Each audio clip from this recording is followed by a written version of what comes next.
Hey, good morning, everybody. Now, I noticed yesterday no one corrected me when I said, welcome to Tuesday. Oh, they did make comments. Don't you worry. Here comes the echo. Hold on. Let me fix that. Keep going.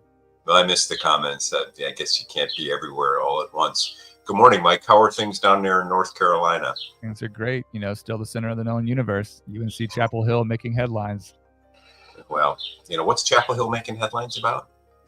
The young men in the fraternity that decided to preserve the American flag and rehoist it among the protests there on campus. Apparently, the Palestinian flag had been raised, and they made it a point to go and be there, and have raised nearly $300,000 now in the wake of all that. Wow. Yeah. I missed that story altogether. And so what was their point in hoisting the American flag?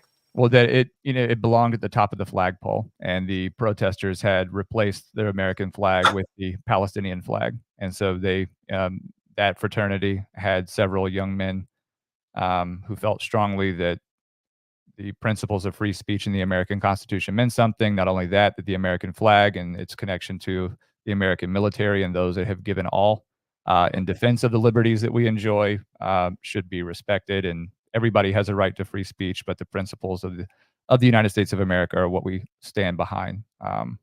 And so they made it a point. They kind of, as a group went, and the pictures are great. I think I'll try to find the picture for you so you can kind of see the one that's circulating. Yeah, I mean, it's an interesting notion. I mean, we are in the United States. Blue Raptor Bro says you have Trump derangement syndrome, Norm. Oh. Good morning, Ned. Good morning. How are things in Connecticut? How are things up in New Haven? You know, getting ready to try a murder case with Jim Nugent. Next week, we had a focus group late into the night. The other night, it's a horribly sad case involving a man and a woman and a child that they were raising not under the same household, conflicting worlds. Angry words spoken on the street in the middle of the night, some pushing and shoving, a gunshot, and somebody who wasn't involved in the pushing and shoving being hit by the bullet and killed. And so it's a murder case involving a legal concept known as transferred intent. Meaning, wow, I haven't heard that since law school. Wow. Yeah. Wow. So if if I have the intent to kill and I pull a trigger and I shoot to kill, and somebody other than the person I intended to kill is struck by the bullet, it is not a defense to say, I didn't intend to kill you. I intended to kill the other guy. The law basically says, well, we'll transfer your intent to the decedent. Our defense is self-defense, that the man who lawfully possessed a firearm had been assaulted by others. And in the course of that assault, he reacted reasonably to defend himself by brandishing a weapon. In the struggle, the weapon went off and a third party approaching was hit. So, we've unpacked that case with a focus group, spent hours watching videos, discussing with the group what they saw in the videos. And we'll begin jury selection in Connecticut next week. It'll probably take a week to pick the jury and probably a week to try the case. 2-3 weeks from now, we'll have a verdict. Obviously, from our client's perspective, the stakes couldn't be higher. And from a lawyering perspective, cases remain intellectually puzzling while also emotionally draining, because it's impossible to get to know someone and not to care about them. And so we will do our best, Jim and I. Jim's been a guest on the show, a very talented trial lawyer. We will do our best to defend and hope for the best, while in the meantime understanding that a jury could reject our defense and reject us, with devastating consequences for the client. So from a trial lawyer's perspective, that's a day in the office. And, you do the best you can, and let the jury decide.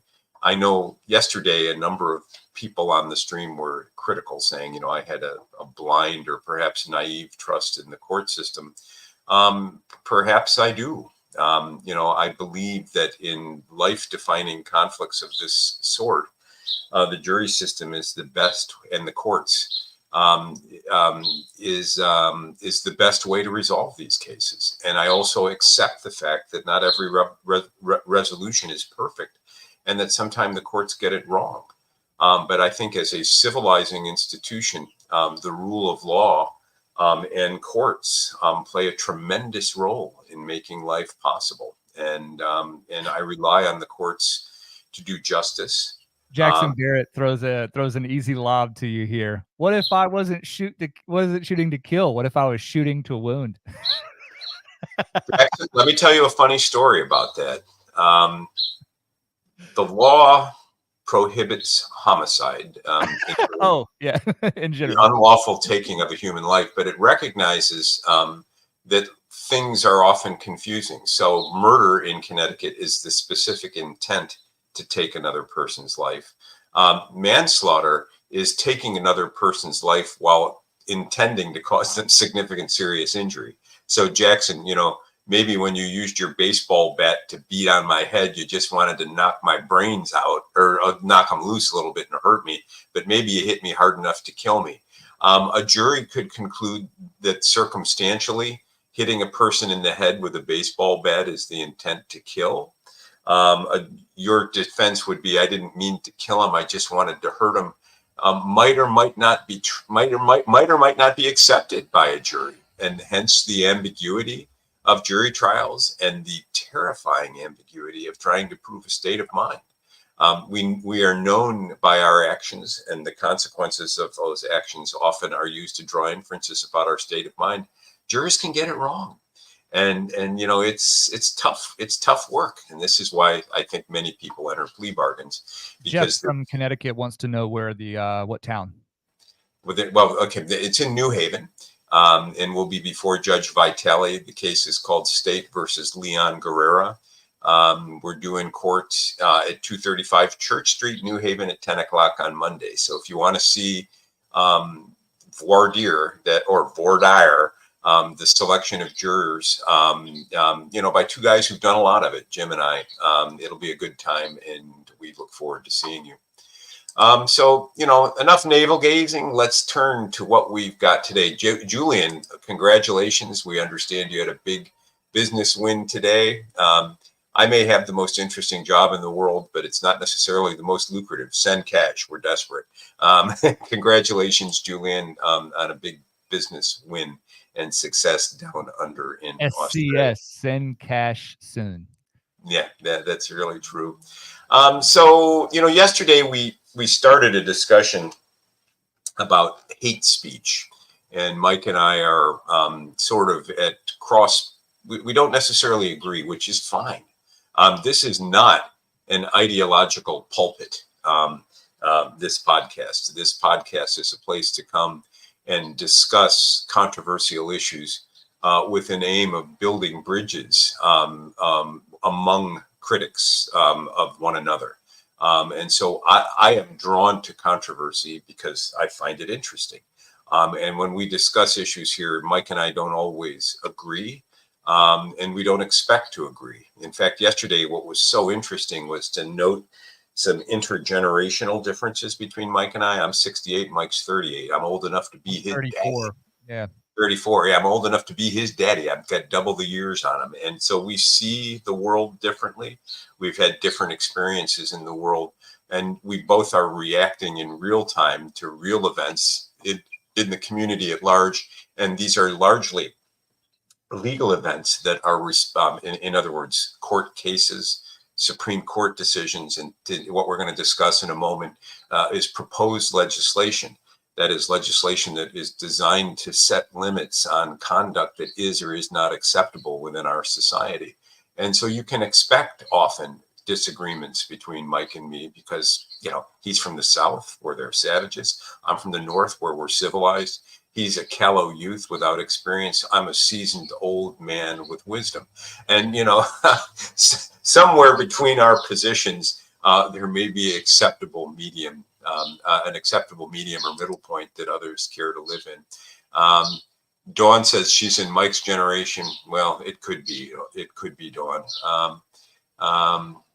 And I don't, and Dawn, you know, Dawn is just one of my not harshest, but most loyal critics with respect to courts and trust and faith in the institution of courts, I think, is the thing that she comes back to, and I appreciate. And that's why I said in the chat there that I appreciate reading this sentiment from you, Dawn. I think often you're a very harsh critic of ours in terms of our willingness to discuss issues on the merits, whether procedural or substantive, with the backdrop being sometimes so obviously politically motivated or otherwise shallow.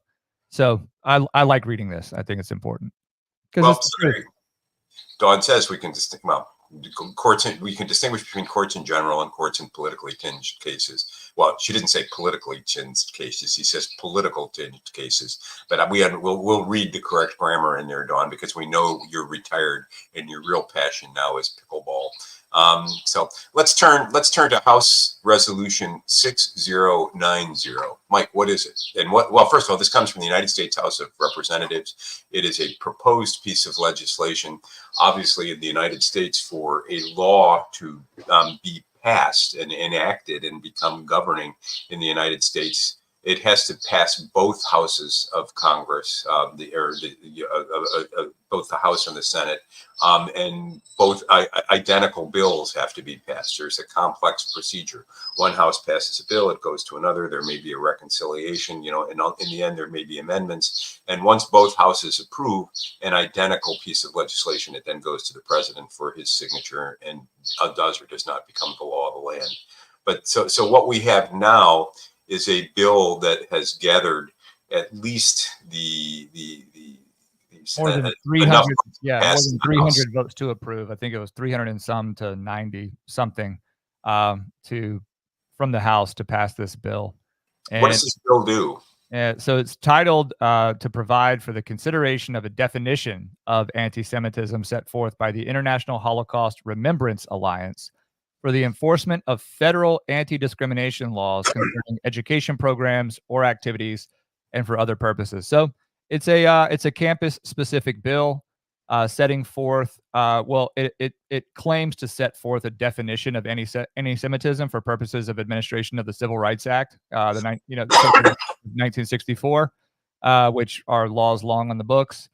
And instead of actually setting forth a definition of anti-Semitism, it does exactly what Candace Owens several weeks back, when she had an interview with a gentleman on her show, claimed was the case, which is that the definition of anti-Semitism isn't necessarily knowable because it's not static and it's constantly changing. And that's what this bill does. It incorporates the working definition and makes by reference the definition of anti-Semitism, whatever the International Holocaust Remembrance Alliance, a non-governmental organization, a private organization, has set forth as the definition of anti-Semitism in terms of enforcing federal anti-discrimination laws in the United States. What is the definition of anti-Semitism in this bill? If you'll take this over and kind of talk more, I'll go to the International Holocaust Remembrance Alliance and grab it from you, but I'll also scroll down here so you can actually see. It's called the Anti-Semitism Awareness Act of 2023. And go ahead.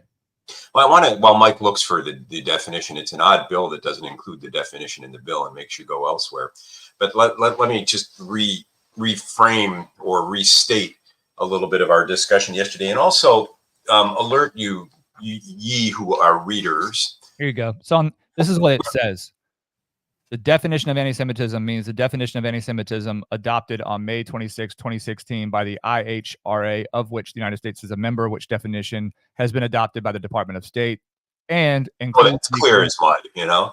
Includes, quote, the contemporary examples of anti-Semitism identified in the IHRA definition. So that's, again, great stuff here. Great stuff here. Gives us confidence in the ability to clearly understand how it's going to be applied and to whom.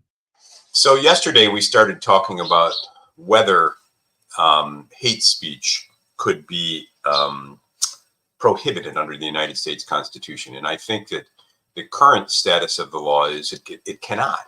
And I am coming to the conclusion, or doing an about face in real time for you here online at Law and Legitimacy, where I'm telling folks and who are objecting, Mike included, that there may be a constitutionally justifiable means and way to regulate hate speech. Those of you who are looking for more information than you can get on a half an hour podcast, I don't know if you've ever, I don't know how many of you actually go to those quaint institutions known as bookstores any longer, or shop for books on Amazon. But the Oxford University Press has a series of books called Short Introductions, very short introductions. Nigel Warburton did a nice introduction to free speech. And he talks about it not necessarily from a legal perspective, but from a moral and ethical perspective. And he basically captures the classic liberal point of view, which is that traditionally there is no justification for regulating hateful emotive utterances, hateful emotive speech. That the classical argument for in support of free speech is John Stuart Mill's, and that is that in the marketplace of ideas, the best test of an idea's truth is its willingness, as Oliver Wendell Holmes once put it, to be accepted by others, and that clamping down on any speech inhibits the truth-finding function. And even if there is an obscure opinion that only one person shares, as Galileo once did about the universe, that one opinion could change reality for the benefit of us all if explored, accepted, and acted on. And therefore, shutting speech down in any context is bad for a democratic society. Having said that, we recognize certain limits on speech, and we don't permit, for example, incitement for violence. We don't permit truth threats. We don't permit defamatory comments and conduct, and the law penalizes those. And so the question I presented yesterday is whether there could ever be a constitutional or moral or philosophical justification for anti-hate speech. And up until recently, I'd always taken the classical liberal point of view, and that is that the current exceptions to free speech, truth threats, incitement, and so forth, those were enough, and that hate speech as purely expressive conduct should be tolerated. And I'm not so sure about that anymore. And the hypothetical I raise arises out of the very real conflict on campuses right now in the protests involving Palestine. I read in a newspaper not long ago that someone was calling for death to Zionists and deaths to Jews. And so I began, to realize that this comment made in isolation at a rally is permitted speech. It's free speech. But what if you're a Jewish person walking by and you hear a person hollering, death to Jews, death to Zionists, Zionists are Jews, death to you? What value does that utterance have?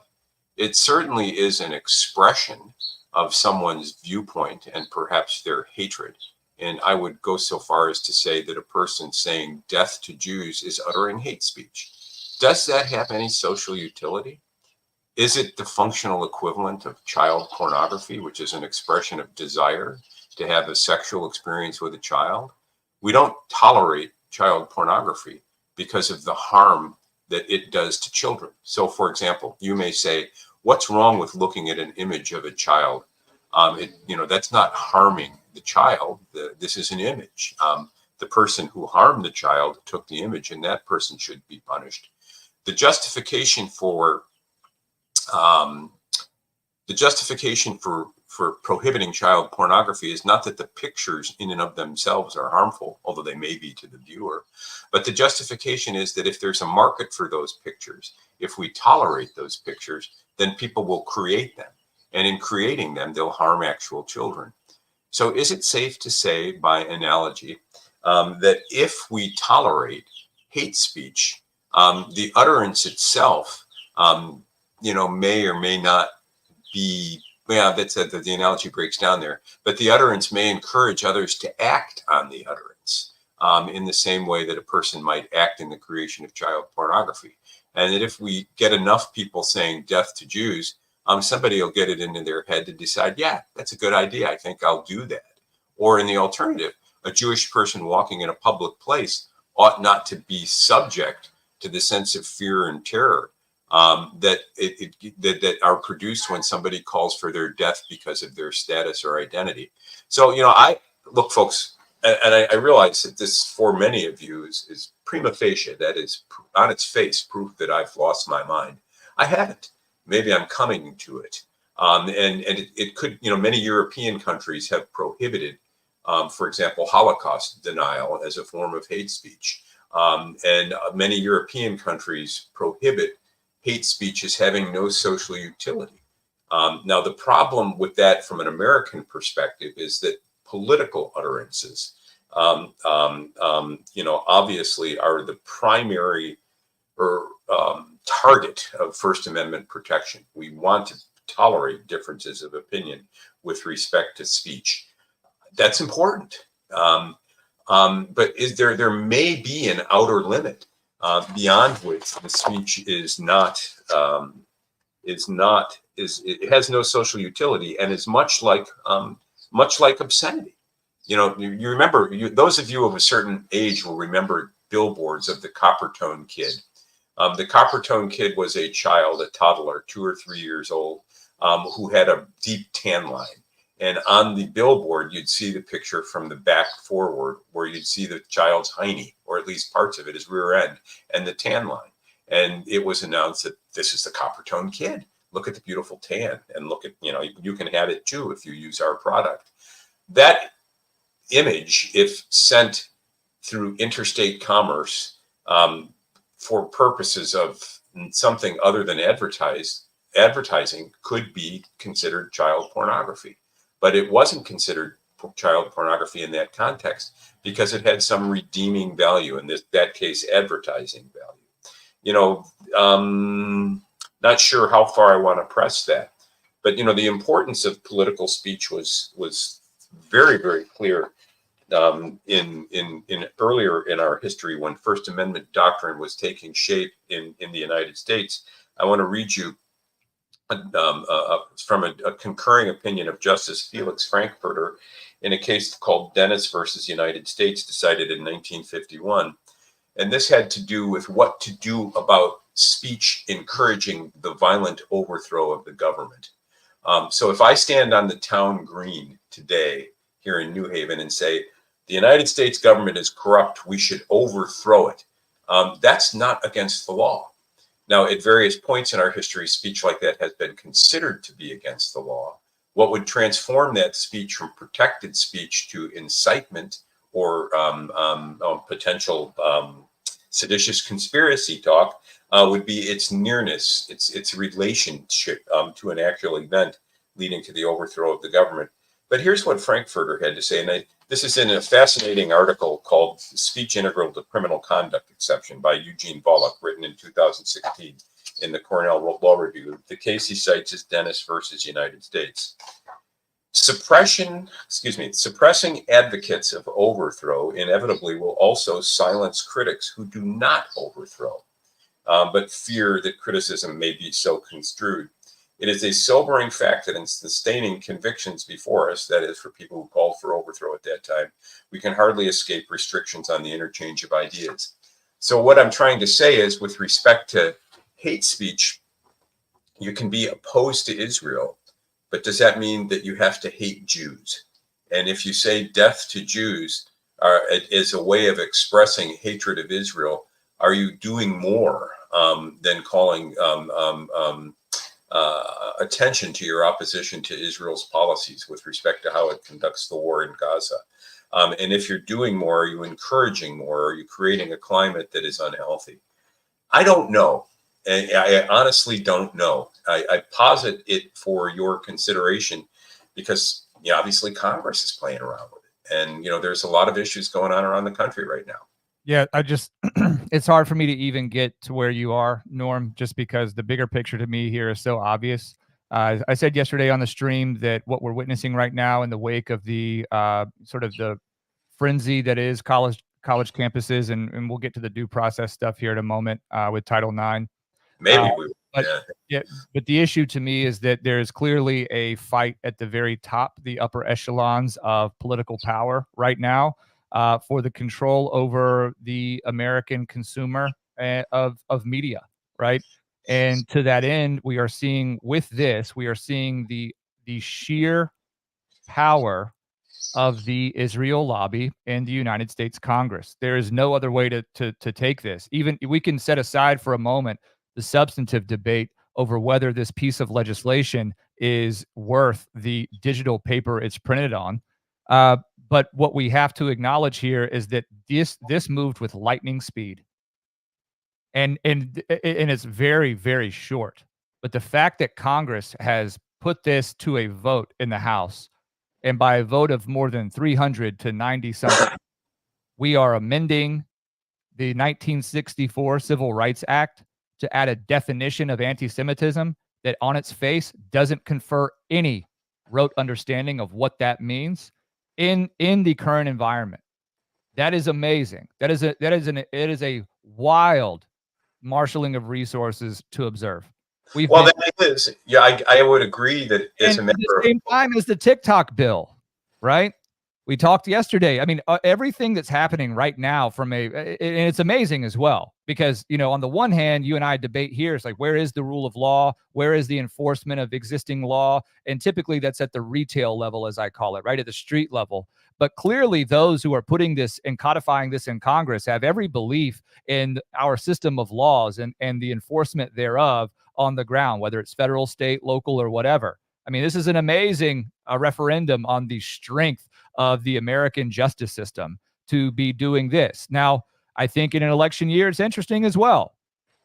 Does Biden get this? Does this pass, number one? And then do I have a heart attack before then is a question. But if this passes both chambers of Congress and then it's put to President Biden, what does he do, Norm, in an election year?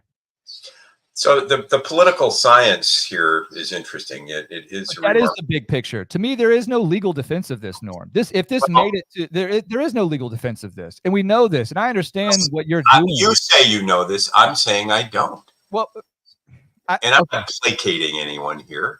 I'm, as one of our readers suggest, or one of our listeners suggests, I'm simply asking, what is the utility of death to Jews as a statement? What's the utility of death to whites? What's the utility of the collective consciousness? Yeah, but from your subjective perception, right? And isn't that the issue here? I'm asking you, what is the social utility of a person standing in public calling for the death of another person based on their identity? I don't have to defend. I don't have to defend. Maybe you do. Maybe that's the point of this discussion. Maybe I'm asking you to defend it. But government doesn't give us the right to speak, Norm. That's the fundamental difference. This is a restriction on one's sovereign mind, right? No, government doesn't give us the right to speak, but government helps create conditions of civility under the rule of law in which we can all live with a sense of safety and security. What is the definition of anti-Semitism? Stigmatization, stigmatization of a person and calling for violence. Well, an attitude against Jews. Okay, that would be the broadest definition. What might be prohibited would be calling for violence against a person because of their perceived ethnicity or religion, whether it be Jewish, Islamic, Christian, or otherwise. Would it change your mind if I read you a post from one Ron Coleman who said that if Congress and law enforcement were doing its job enforcing existing laws that are on the books, that we wouldn't have to debate a silly law in reference to this one? It might. Ron is a very thoughtful guy, but it wouldn't change my mind that it's important to give serious consideration to whether there should be a prohibition on hate speech, because it lacks social utility. I think that this is built for the internet only. And I think that this is a nice corollary to the TikTok ban, which we have established as the Patriot Act 2.0.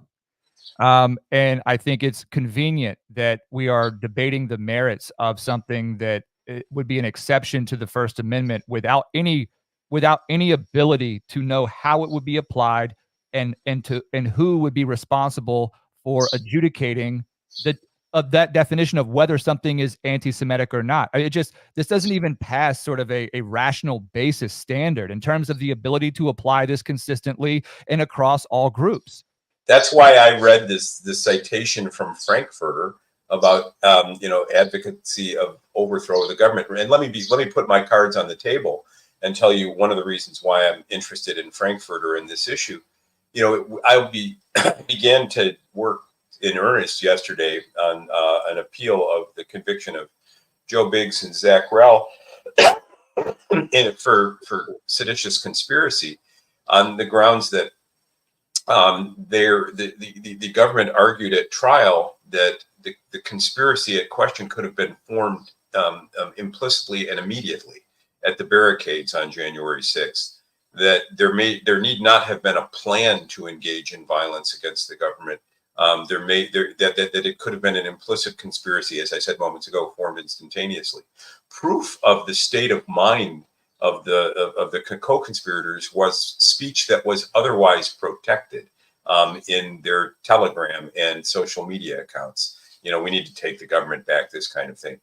General political speech.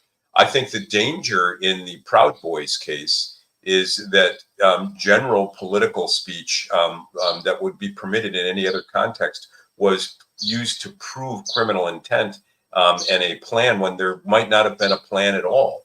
And thus, what Frankfurter is saying is that sometimes when we want to prohibit a class of speech, we open a door to the use of that prohibition in ways that do violence to other values that we hold.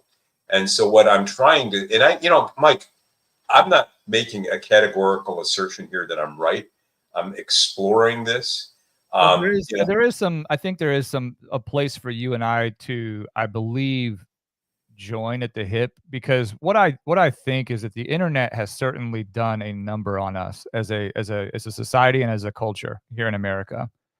And what I believe to be the case, and again, I stand behind what I said about the fact about the power and the influence of the Israel lobby in the United States. I think that's the only way that a piece of legislation like this, as short and as scant and as ill-conceived as I believe it to be, is able to so quickly move its way through the House, right? During this time, the context is super important to that. But what I do think is that there is no way that we're going back, right? There's a saying that, we're too far in it to stop and see if we're injured. We've got to finish, right? And so the only way out, in my opinion, is through. If there is any merit to what you're saying, I think that this, maybe the Israel lobby is the first to forge their place specifically in the 1964 Civil Rights Act. But what's to stop other groups, other intersectional groups from doing so? But here's what I caution about that, and this is something that maybe is not being discussed right now, is this not inherently a divisive topic? Because now everyone has to see themselves as some sort of potential victim. Well, right? that is that. So look, I want to find a way to end this discussion on not necessarily a high note, but a useful note. Dawn, the sociologist, pickleball pro in California in the prime of her youthful 70s, asks, "What the hell is social utility? Give a definition that makes sense as a criteria for judging speech. Gossip is unlawful."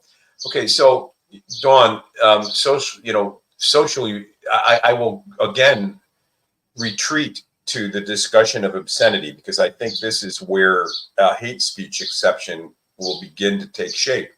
We recognize a picture of a naked child as potentially useful as an artistic expression, as a literary expression, as a expression of information, as legitimate commercial speech and advertising.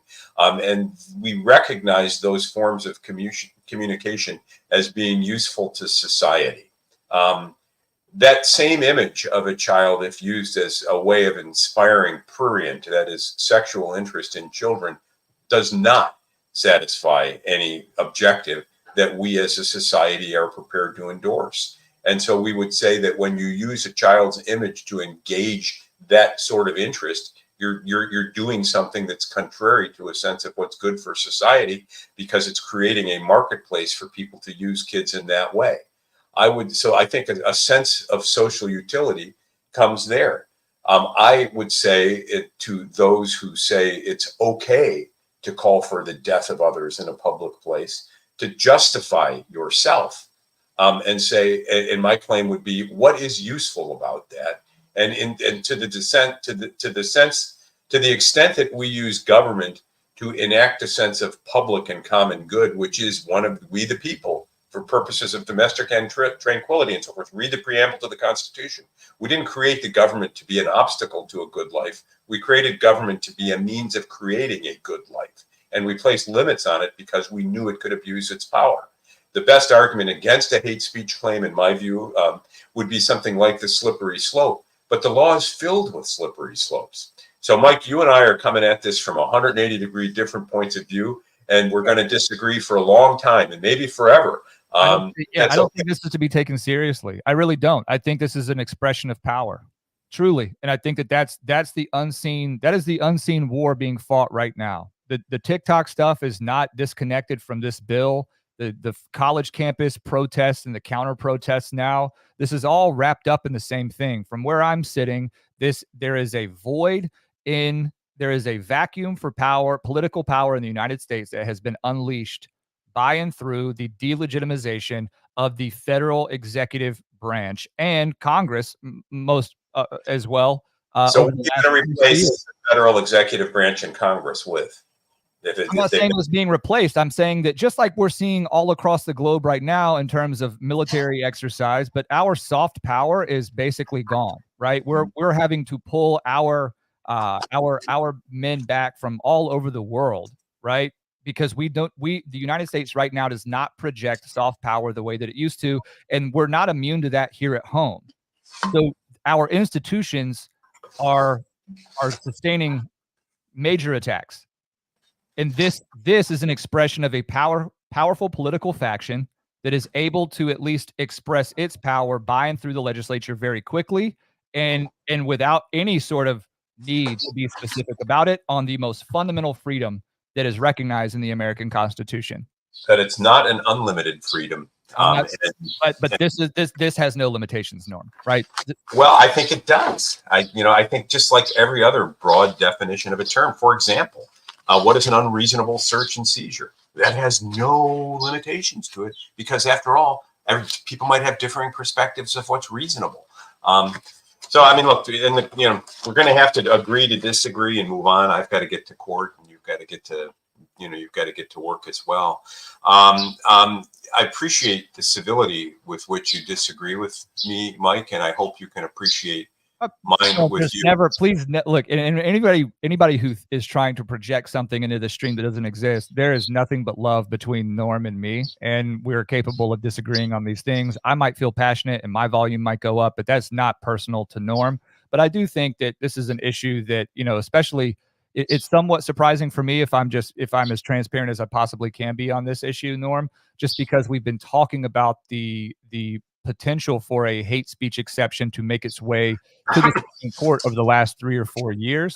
And until this specific issue, you've been on the other side of the argument. No, I have. And I know that you've acknowledged that. I'm not trying to belabor that. I know that you've acknowledged that. You've done so. But it's tough for me to feel as though I'm not being a little bit abandoned, right? You might. But I'm a big boy and I can understand that, but I do feel very strongly that you will come back around with enough time to watch this stuff play out. I think I think Project 6090 is DOS. And listen, you might come around, and whatever happens, even if we disagree, we're going to turn to courts to enforce these rules, and then have to live with the consequences. But look, I have a bad tendency, to double down on a position in the middle of ambiguity, because I'm a litigator who lives on the clock and argues to win every time. I'm not arguing to win a debate here. I'm simply trying to come to terms with a world that appears to be rapidly evolving and becoming something that I don't understand. I realize that to some of our listeners, I'm losing credibility, Blue Raptor Bro says, and Dawn is experiencing cognitive dissonance. You know, my view is if you're not experiencing cognitive dissonance when you look at the world, there's something wrong with you. The world is rapidly changing, and we need to change with it. And so the goal here at Law and Legitimacy is not to offend. The goal is to reach out and build bridges. In fact, Mike and I have been having a private discussion of late about whether, you know, one function of Law and Legitimacy might be to help set an agenda for a better discussion of politics in the United States by identifying issues that people should discuss and maybe recommendations on where to go in these disputes. If we lose some listeners, maybe we'll gain others. I'm sorry that I'm losing credibility, Blue Raptor Bro. Barb, I don't know if you're siding with me or with Blue Raptor Bro, but here's what I do know. We've created a zero-sum world in which disagreements are becoming existential threats to one group or another. And I take the position that we all want ultimately the same thing. We want a good life for ourselves and our family. And that somehow we need to go back to the business of creating a sense of community. We're trying to do it here, folks. So bear with us. Throw your brickbats at me. Throw some at Mike, too, every now and then, if you like. Let me come my way. Don't you worry. Yeah. So thanks for listening to Law and Legitimacy. Mike, how do people find us? They can find us right here on YouTube, on X, and on Rumble. Law and Legitimacy on Rumble, at LawPod Daily on X and on YouTube. Please, if you're watching now, you've made it this far, make sure you're subscribed. Please like and perhaps leave a comment. Many of you, I think we had some essays written to us in the comments yesterday. Everything gets read, not everything gets responded to, but everything is read, and maybe that's, you know, bad for my own mental health. Who knows? We'll see. When I fly off the handle and snap at Norm one day, we'll know. Stop reading the comments, Mike. You can also find us on Apple Podcasts, Spotify, Google Play, Overcast, wherever you find your premium podcast. Do the same thing over there. Make sure you're subscribed. 5 stars. Leave a nice comment. I think I was going to say so. Oh, you'll be on Viva Frey tomorrow, yeah? 2 o'clock, yeah. 2 p.m. You'll be appearing with Viva. That'll be good. And maybe one day we will get to the second and third topics. I mean, the campus due process stuff, the Title IX, and the DEA moves on marijuana, worth talking about. So maybe we just do it again tomorrow. Who knows? Yeah, I mean, it's hard. The hate speech thing is so fundamental to me. It's worth the time. But let's move on and let's see what tomorrow brings. Have a good day, everybody. AMF Yo-Yo. AMF Yo-Yo. See you tomorrow, Norm. See everybody.